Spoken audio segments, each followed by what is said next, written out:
1. Hey guys, this is Dardamos with Dardamos Dominions, and I'm in with a couple co-hosts from the last time. Say hi, Grippa. Yellow. Mandar, you're in with me again. Hello. Thanks for having me. RCK, the Scalaria player, we get to watch you beat up on Ulm a little bit more.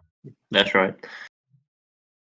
Okay, let's push into the turn real quick. I'm gonna ask you guys to pick a battle from here that you want to go over, and if you see one that you want to talk about, just chime in, and then we're gonna talk about 3 different battles if we have 3 different chimes in. So, Shaman versus PD, Airmorian hitting PD, Scalaria hitting a small force. Does anybody want to take this one?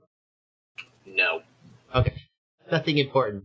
Ulm hitting Scalaria's forces, probably a last-ditch effort. Again, Ulm probably suiciding the last of their troops.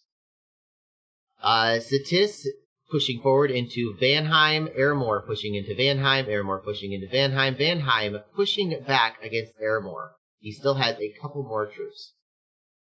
Okay. Does anybody want to take this one? Or is this just like a no battle? That looks like it's pretty straightforward. 100 long dead is basically nothing.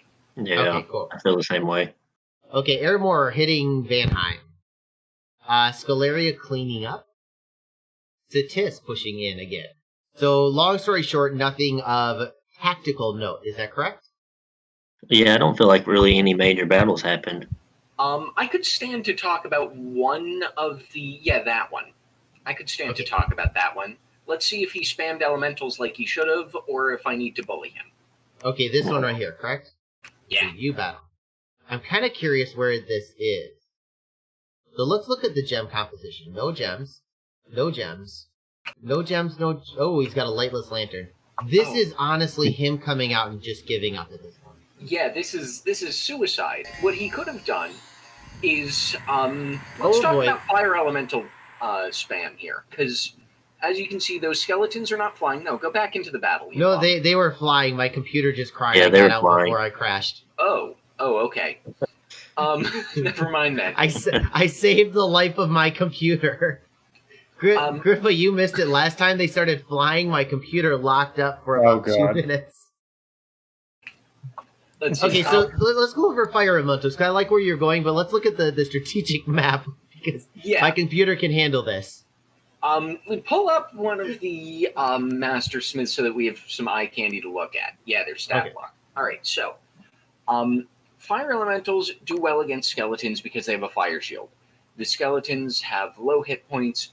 They attack the fire elemental. They bounce off because ethereal, and then they roast themselves on the fire shield. Very effective. What you can do with a Fire 1 mage is you can burn a gem to cast Phoenix Power. Then you can burn 2 gems to cast a full-sized fire elemental, and then the skeletons will destroy themselves attacking it. You can do this with any Fire 1 mage. It is very effective at clearing skeletons. If Ulm had rolled out with 3 fire gems on each of their smiths there, even when they got immediately crushed by skeletons flying in on them, at least they would have gem baited, and at least they would have killed some more skeletons. It would have been a lot better than whatever the heck they just did there, which we can't actually see because your computer will explode. He just it was basic evos. The pre-smith doing the Iron Blizzard, the smiths doing Magma Bolt, boring stuff like that. Of note, and I do really want to hit on this, and I know that we've kind of hit it before. So what he did here is he suicided his mages out and left the troops behind. Do you think that this was purposeful? And I'd like to follow up the question, do you think that this was purposeful in order to lose the most while dealing the least amount of damage? Grippa, what do you think? I feel like he could have done a bit more. I'm not sure. Do you think that this was purposeful to do because this is like the worst move I could ever think of? I think he's either on the ropes mentally and thinks that it doesn't matter, So he might not even be trying much anymore because he doesn't even have a commander with those black plate infantry. Like, there's no reason to put them with a single This commander is from inside the PD. fort. Oh, What that's he inside did, the dude, fort. he came out with all of his mages Oh, and I he see. suicided Yeah, them. then I feel like he has given up at that point. He could have been trying to have them go out and then retreat, so that way when this fort got stormed, they could escape without dying, but then forgot to set them to retreat and instead left them on the regular battle script. Forgetting to rescript things is a common problem. I know that I have that. I've left assassins on retreat orders and had them suicide themselves even with lifelong protections. He It's a has thing that done this happens. everywhere, by the way. Every single place he has come out with every single unit that he has. Oh, I think that he officially has 0 left, and I think at this point, he might be doing this so that he can go AI without, like, feeling bad. wow. But of He note, should like, have gone AI without suiciding his mages at least. Like, that's actually worse. he has got his research items still on his mages. RCK, did you get any of these? Yes, I believe at the end of the larger battles, especially taking his capital, I think I counted up how many gems everything was actually worth, and I think I reached up to about 150 gems worth of items that I took from him. And that was just research item stuff he could have taken off, correct? Almost everything was research items except for some belts that had the revig on them and some other things. Mandar, because this like really upsets me. But at the same time, I've been in your position before, RCK. I just fought an Ulm player who left his stuff on it because he was upset that we had that we had successfully beaten him, and he just kind of gave up. Um, Mandar, how kosher is this? To suicide your mages like that, not kosher at all. That is quite haram. But to leave your research items on your mages while you're losing, I mean, when your real life morale is super low because you're getting your butt handed to you, there are more important things to worry about than like being super optimal with all your research items. So that part I'm not going to give him any flack for. I do that too. And I'm kind of doing this in a reverse like mode because I do agree with you, and I want to go back to what Grippa said. Grippa said morale. What do you mean by that, Grippa? Well, Dominions is a long-term game with a lot of investment. I mean, if you want to script armies properly, it can take sometimes up to an hour, even more, depending on what you're doing, who you're fighting, what you're playing. At some point, if you feel like you're getting your ass kicked, you might feel like, what's the point of devoting more to it? Because some players like to extract that pound of flesh, like Lucid calls it all the time. Like, if you want to kill me, you're going to have to pay for it. Others sometimes will decide, I'm just going to roll over and leave because they don't feel like there's a point, or they think that there's nothing. Like, all there theoretically could only really hurt that stack by killing a couple hundred long dead, which doesn't really tickle Solaria at this point.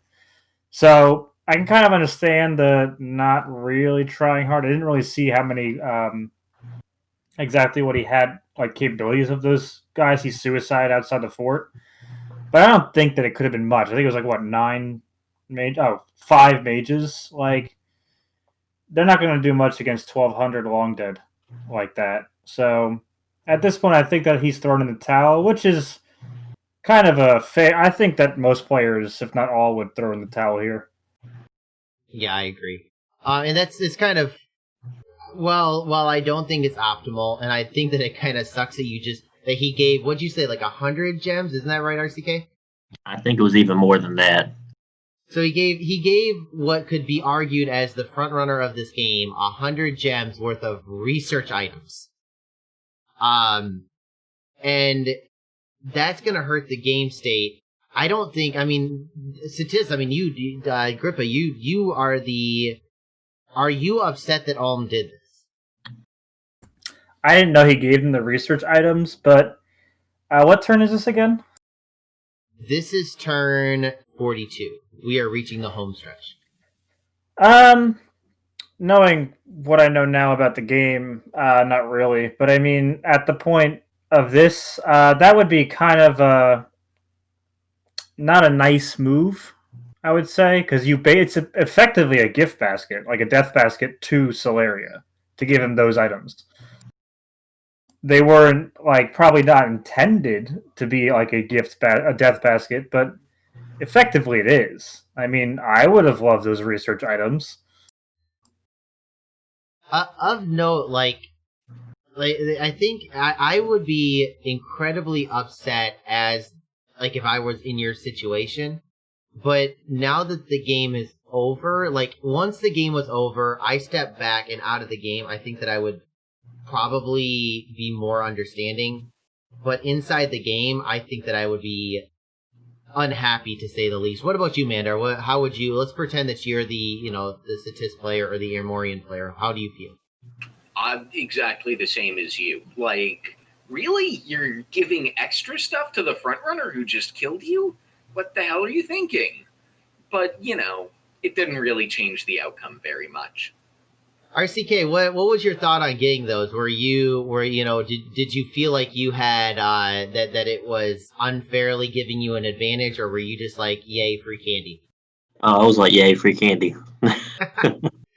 Me too. It's really funny because I'm sitting here and I'm watching both sides of it, and I have never given up research items except for a couple games when I absolutely knew it didn't matter.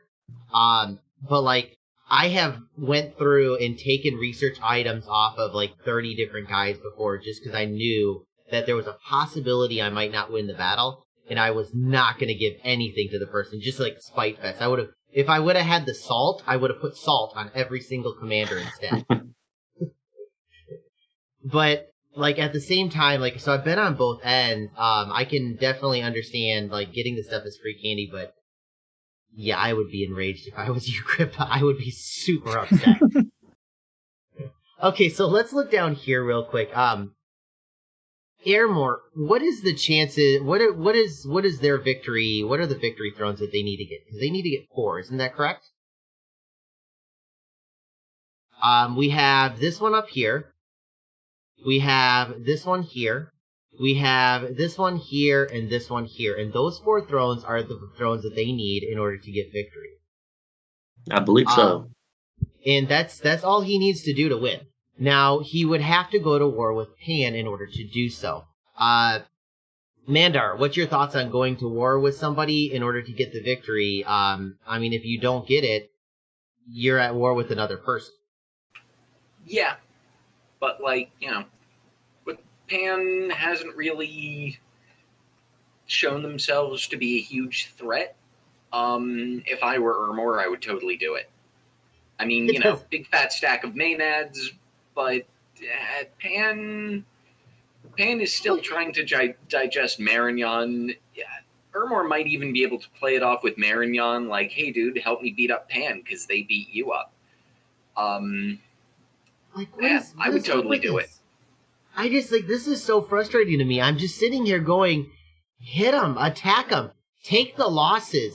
It's okay to lose a couple troops, take Marignon and get into, because, he's in a position, if he would have finished this war 5 turns earlier, he would be a front runner at this point. He's got 2 caps. Nobody else has 2 caps except for Grippa.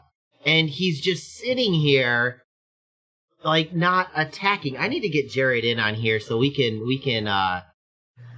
cheer him on, because he had the game. He played the war correctly up until this point, and then he didn't what's the word? Exploit it. Follow through. That's it. He didn't follow through. He hit the ball and he didn't follow through, and because of that, he only hit a single instead of a home run. This could have been a home run hit right here. Okay, so Airmore could go to war with Pan. Statist, where are your thrones? I don't own one at the moment. Thank you for reminding me. I was going up. I have the one that's north of that stack there that's right now bordering Ermor. And I also have the one that's southeast of that one that's got a whole hell of a lot inside of it with the Springhawks. You've got this one too, and then Yes. you've got the Scalarian Fort if you want to try to take that one.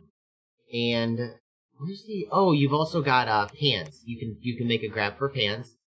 How often do you look for thrones, Grippa, while you're in a game? Fairly often. It's one of the reasons why I'm pushing up. I pushed up that far north was to get closer to that throne. Because at first I was like, I want to get to that farmland province and west of that. But then I was like, if I get that, that really doesn't open up much except that one throne, and that's not enough for the game. So I actually pushed up further, and that's what caused that Solarian bump there, was wanting to basically try and lock down as much of that territory as I could without directly attacking Solaria. Mandar, how often do you look, like, at what point do you start looking at thrones? Once I am the game leader and I think I can reasonably throne rush.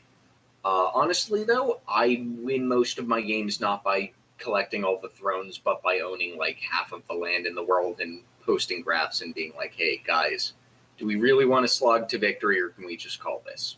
That's how I win most of my games. Wait, so you normally don't finish by actually claiming thrones? Nope. Oh, jeez. I just raid until I'm huge, and yeah. That's wild. I have never finished a game that way. Like, I take it back, because the relay game we just finished, they were like, we're done, just do 5-minute turns and get the thrones as fast as you can. I could have done it slowly, but it would have taken like a week for us to get through, because it's like 3-day turns at that point. RCK, what are your throne options right here? Because I'm not seeing as many. Oh, no, you got a ton, don't you? I have my Cap Circle throne. Okay. I have the snake throne over there by Ermor. And this is the important one. Okay. Yeah, that's the level 3 throne. And then I have the throne in Ulm. So this one, so you have 2 already. You're kind of the game leader at this point when it comes to thrones. You need this one and 1 more, but where is? I mean, I guess you could take the Pan throne. Oh, there's this one too, isn't there? Yeah. Okay. So we've got a bunch of different options in the way for you to go as well. So we're gonna keep an eye on those thrones, guys, because I wanna start getting some anticipation of who's going to win this game, because we have 3 people that absolutely have the ability to win this at this point. And speaking of pushing forward, let's push into turn 43. Related to the throne rush, RCK, how worried were you about somebody else taking a throne rush? Were you keeping an eye on thrones, scouts on them and stuff? Now, I will say I always keep an eye on thrones and kind of keep track of who has who, even if they're unclaimed. And that really determines who I go to war with as well. Mandar, how often do you keep scouts on thrones? Honestly, not as much as I should. I like that answer. It's not that I don't do it. It's I don't do it, but I should, because that's kind of where I do it as well. I kind of screw up, and I don't put keep an eye on the thrones. How about you, Grippa? How often do you keep scouts on thrones? Same as Mandar, really. Not as often as I should.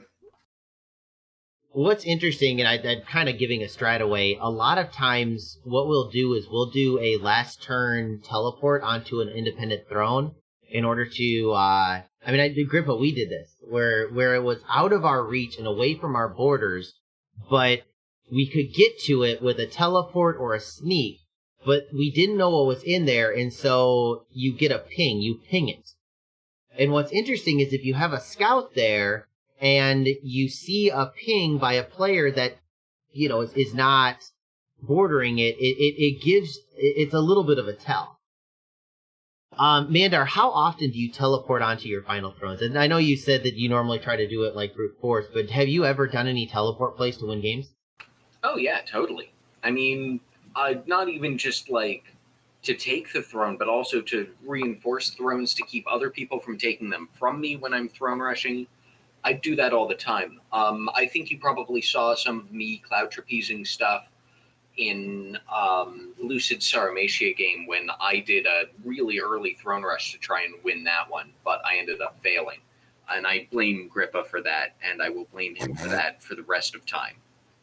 Hey, I did. What did Grippa do? Sorry. Grippa, what did you do? Are you talking about the Sorrow game? Yeah, the Friday Blitz. But how is it me? You will never forget this. You will never forget it, and Grippa will never remember it. I said, I will never forgive it. I don't really know what he did. I was stuck to my cap for like 30 turns. You're talking about Ballin randomly saying that you were throne rushing, and you actually were. Oh, that was probably it. I get you and Ballin confused all the time. That's a problem. They look the same. They do. So I don't know if you remember, but I threw because at this point I was done with that game. I thought Niflheim deserved the win, and if Niflheim didn't get the win, I thought that you were, your throne rush was legit. So if your throne rush, you deserved it.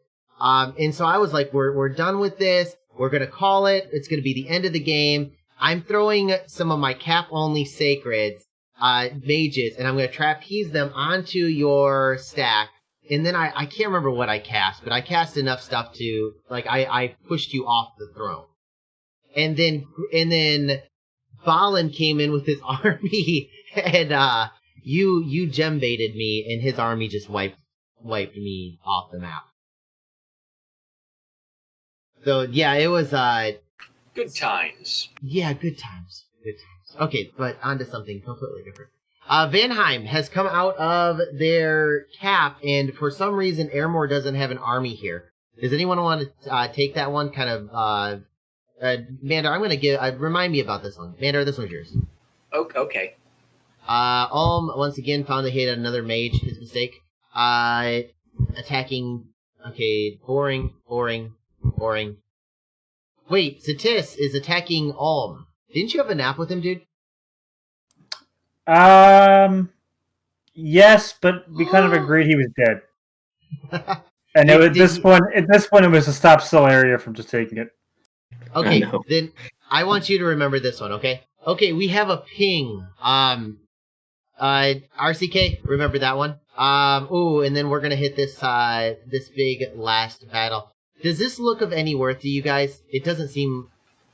It looks more numbers than it does meat. Well, hang on a minute. I see 3 dead Knights of the Unholy Sepulchre. Those are real units. Yeah, but it's not. I mean, it's for well, they might want 79 here, so. Yeah, that is not enough. That's one mage supporting a whole pile of really good troops. It's not enough mage support, and I don't know if Vanheim had the mage support to actually, do anything with it, but that wasn't enough mage support to do much. So this is the last ride of Vanheim. And then pushing forward of another boring battle. Okay, so which one did I ask you to remind me of? The one in Vanheim's capital. Okay, so I want to go to this province, and Airmore does not have an army here. This army is sitting here, and he attacked here instead. What do you think of this move? Should Airmore go for the throat, or should he be taking as much territory as he can? Now, that battle adjacent to Vanheim's capital, that was the one with the troops and no mage support? Yeah, no, that looks like Vanheim was doing a smart move, moving their troops to combine with the mage support that they had on their capital for an actual army. And what Airmore did was they moved off of the capital to go block that army and keep them separate. That was a galaxy-brained, excellent move by both Airmore and Vanheim, and it turned out in Airmore's favor. But what Airmore should have done is left... did they have another army that they could move onto Vanheim's capital last turn? I don't know, but I want to go into, what are you talking about with this? Like, what did Airmore do that was so amazing? What happened here? Can you take it by steps, and I'm gonna try to lead you in the way I'm going. Okay, they moved There is a system that I do not completely understand, that I barely even vaguely understand, about how large armies and small armies moving into each other, what the bigger one can push the smaller one back and get the move on. So, I have something to say about that too later. Airmore's going to attack here, and Vanheim's going to attack here, so they're pushing into each other, and so they get pushed back here. Because Ermor had the larger army, and that kept Vanheim's stuff separate. It's not just the larger army. If you remember talking about the Blitz in my forever bitter moment, I've been pushed. My entire army got pushed by a single unit. Yeah, I don't know how that works. And so I know it's I only vaguely understand this mechanic. Okay, so there's 3 different... Grippa, do you know this one at all? No. Okay, how about you, RCK? During the ending of this game, I did go to a lot of different servers and ask this question, and also did a lot of testing on it. Now, I've had some armies where I said I had 100 or 200 more than the opposing army, and my army didn't push their army back. But when I had 1,000 or more, I always kind of pushed them back. So, and then it's kind of a toss-up still. But so you have 3 different options. You push them, they push you, and there's a third option. You can actually pass each other in the night, where the armies actually swap places. But this was actually an advantage for Airmore. Okay, let's go to RCK next. Which one did I ask you to remember? The throne ping. Okay. Are you pinging this so that you can get or so that you can go take it? Yeah, I was also trying to figure out which throne it was to see if it was a level 3 throne. I feel like that cultist was diseased or something. I can't remember. That's true, too. I think he only had like 1 or 2 more rounds of reanimation, so I just sent him in. Now, I do this, I every single turn, I uploaded the turns, and I kind of tell what I think is happening in the turns. And I actually mentioned that this thing was diseased, and I thought you were suiciding him because he was diseased and he had nothing better to do, so might as well ping the throne with him. But you're actually looking to take this throne. How hard is this throne for you to take? Pretty tough. There's a lot of fire snakes that I wouldn't say he's a god, but he's like kind of god or pretender level. He's got a lot of fire gems, so it was a little risky. Mandar, is this a pretender chassis?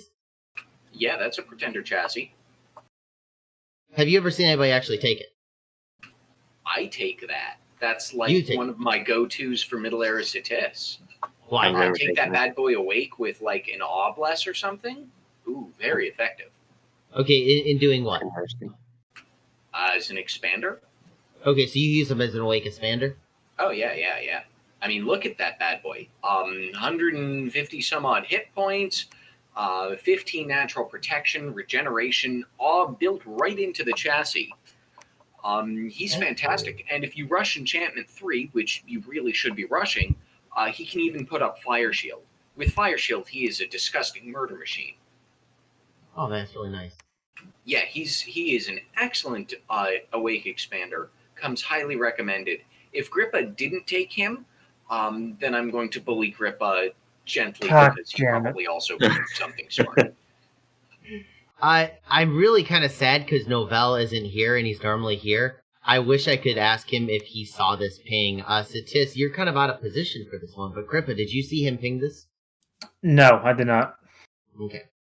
And I'm kind of curious because at this point, I don't think that this is your... I mean, don't get me wrong. I think to some extent you do have a responsibility to look at all the thrones, but it's not necessarily the one that... Like, if you didn't have a scout here, I kind of understand since you're way the heck over here.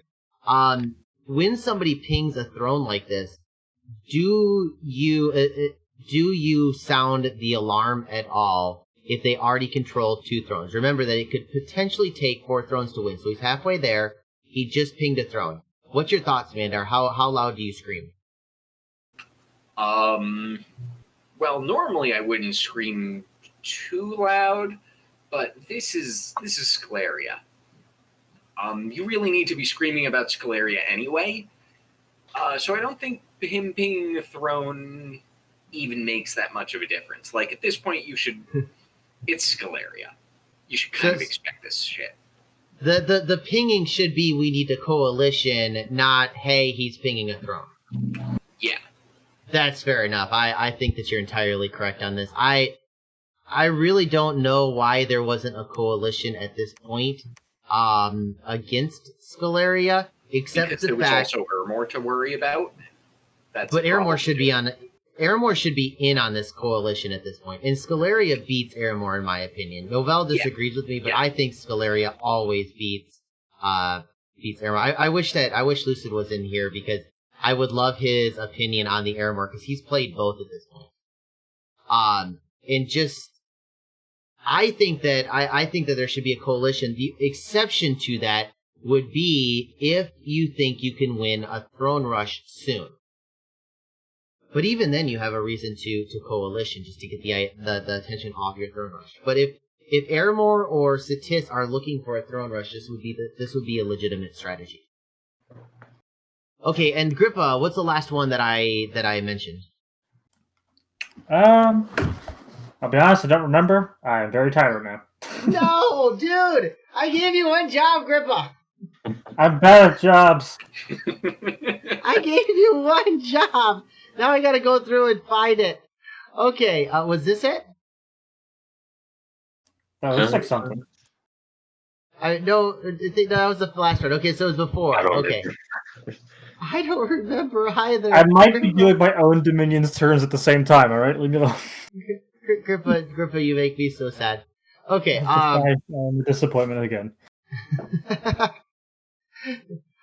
Okay, let me look at the time real quick, because we may be... Oh, we're actually at the end anyways. Okay, so, keeping this in suspense, we still have 3 nations that can absolutely win this game. We're coming to a close, and I'm getting very excited. We're going to start recruiting for the next game coming up here really soon, and I'm excited about that one as well. So thank my co-host, Mandar. Thank you so much for joining. Thank you for having me. Grippa, I'm really excited for you. You look like you're about to win this one, or that you at least have the potential of winning this one, and you're getting aggressive. It looks really good. Look, I'm doing it. Scaleria, loving to see some solid Scaleria play. So thanks again for joining us and giving us your perspective. I'm glad I could be here. Okay, guys, I'll see you in the next one. Have a good one. Bye.